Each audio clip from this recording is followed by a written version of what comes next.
देखिए, एक होता है सेंट्रोजोम, एक होता है सेंट्रियोल। तो सेंट्रियोल क्या होता है, सेंट्रोजोम क्या होता है? देखिए, अगर सेल के बारे में अगर देखिएगा, फॉर एग्जाम्पल आप सोचिएगा मेटाफेज के बारे में, तो जहां पर क्रोमोजोम मेटाफेज प्लेट में इसे मिडिल ऑफ सेल में होता है, और दोनों साइड में क्या होता है, एक microtubule structural spindle fibre formation होता है जो क्रोमोजोम के साथ जॉइन होता है, और इस स्ट्रक्चर को हम क्या बोलेंगे, सेंट्रोजोम। और इस स्ट्रक्चर को अगर जूम करेंगे और क्या होता है, वो ऐसे दिखता है। उसके अंदर दो ऐसे पार्ट होता है, एक उनका अंदर जो होता है उसको क्या बोलेंगे हम, सेंट्रियोल। यही एक्चुअली सेंट्रियोल होता है। तो मतलब एक सेंट्रोजोम के अंदर दो सेंट्रियोल होता है और वो परपेंडिकुलरली सिचुएशन होता है, मतलब 90 डिग्री में वो एक दूसरे के साथ ऐसे खड़े रहते हैं। और उसके अलावा दो सेंट्रियोल के अलावा कुछ लिक्विड पार्ट जैसा होता है, और इसको हम बोलेंगे पीसीएम। पीसीएम मतलब पेरी सेंट्रियोलर मैट्रिक्स। ओके, तो जो पेरी सेंट्रियोलर मैट्रिक्स होता है सेंट्रोजोम के अंदर, और दो सेंट्रियोल होता है ऐसे एक दूसरे के साथ परपेंडिकुलरली और 90 डिग्री प्लेन करके, और इस स्ट्रक्चर को क्या हो गया, सेंट्रोजोम। तो ये सेंट्रोजोम और सेंट्रियोली एक्चुअली वो क्या करता है, स्पिंडल फाइबर फॉर्मेशन करता है। और अगर देखिएगा, अगर सेंट्रियोल एग्जाम में, नीट एग्जाम में बहुत बार पढ़ता है कि सेंट्रियोल कहां पर एब्सेंट होता है, कहां पर एब्सेंट होता है। देखिए, हमेशा नॉर्मली ऑल यूकारियोटिक सेल में वो दिख जाता है, एक्सेप्ट, मैं एक्सेप्ट के बात कर रहा हूं। एक हो गया रेड एल्गी, एक हो गया पाइन, एक हो गया all flowering plants, that means all angiosperms, and और कौन हो गया, अमोइबा।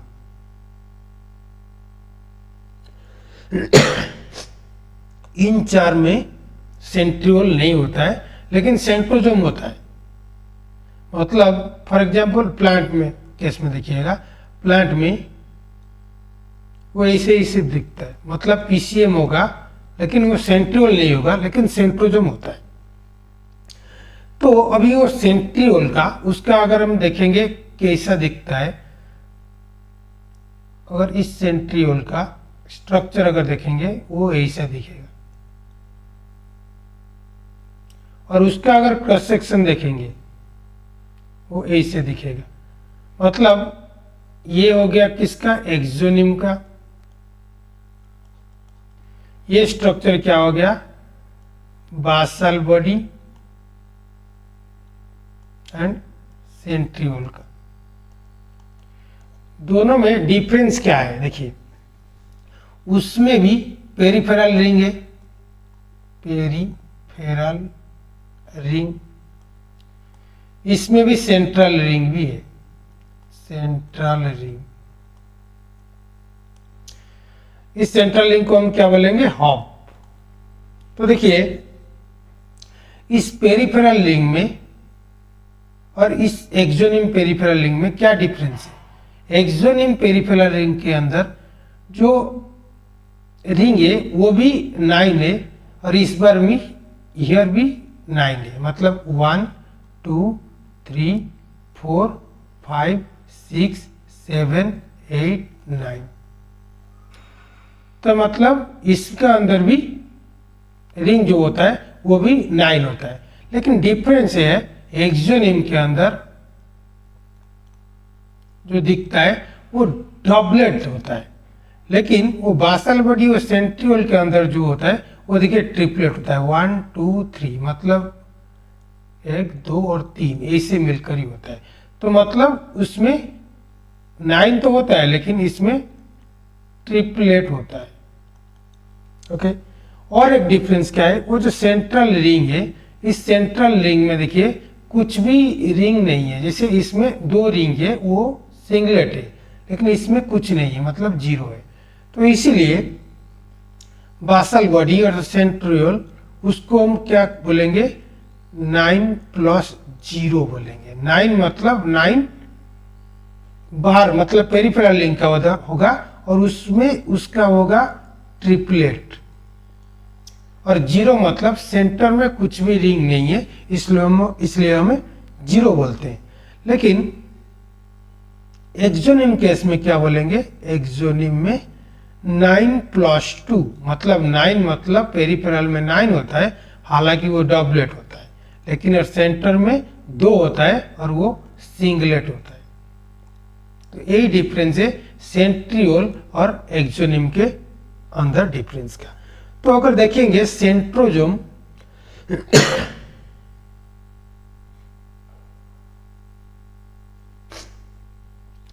देखिए सेंट्रोजोम मतलब फिर से देखते रहता हूँ, 2 साइड में 2 सेंट्रोजोम होता है और उसके अंदर 2 centriole perpendicularly each other situated होते हैं। तो अभी एक्चुअली एक सेल में एक्चुअली पेल है, मतलब एक सेल जब न्यू सेल जब होगा तो उसमें एक ही सेंट्रोजोम होगा, लेकिन वो डबल कैसे होगा और कब होगा। देखिए अगर आप सेल साइकिल पढ़ेंगे उसमें एक होगा एम फेज, एक होगा G1 उसको हम बोलेंगे गैप 1, एक होगा एस फेज उसको हम बोलेंगे सिंथेसिस फेज, और एक होगा G2 और उसको हम बोलेंगे गैप 2, और एम फेज मतलब माइटोसिस मियोसिस यहाँ पर होता है और ये होता है गैप 1, मतलब एस फेज में क्या होता है, डीएनए सिंथेसिस होता है और डीएनए डबल होता है, और डीएनए डबल और एम फेज के अंदर जो डिफरेंस है उसको बोलेंगे गैप 1, और एक गैप 2 इसमें है। तो इस गैप 2 के टाइम में ही वो सेंट्रोजोम और एक सेंट्रोजोम को फॉर्मेशन करेगा। कैसे फॉर्मेशन करेगा, just like binary fission. Binary fission में क्या होता है, एक सेल होता है फिर में इसे कट होता है और फिर वो सेल भी फुल कर देता है, ये सेल भी फुल उसके ऐसे कर देता है। तो वैसे ही सिंपली सेंट्रोजोम भी वैसे ही करता है बाइनरी फिजन के वजह से, और बाइनरी फिजन के थ्रू वो डबल कर लेते हैं अपने आप को। तो ये हो गया सेंट्रियोल एंड द सेंट्रोजोम के बारे में। तो अगर देखेंगे what is the function of centrosome, function of centrosome, तो क्या होगा, मेन इंपोर्टेंट होगा स्पिंडल फाइबर फॉर्मेशन करेगा, स्पिंडल फाइबर फॉर्मेशन करेगा। सेकेंड होगा स्पिंडल फाइबर मतलब वही जो सेल डिवीजन के टाइम जो होता है। सेकेंड क्या इंपॉर्टेंट काम होता है, वो होता है it forms basal body in cilia and flagella.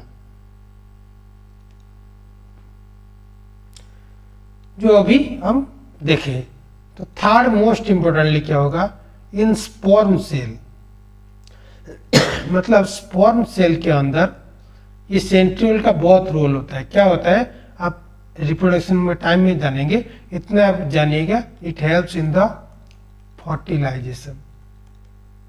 Fertilisation मतलब एक ओवा और एक स्पर्म जब फर्टिलाइजेशन होता है तो उसमें अंदर ही वो सेंट्रियोल का रोल बहुत होता है, बहुत वाइटल होता है। तो अब हम जब रिप्रोडक्शन के बाद पार्ट पढ़ेंगे उसके बाद ही हम जान पाएंगे। तो ये हो गया ऑल ओवर द माइक्रोट्यूबुल के बारे में।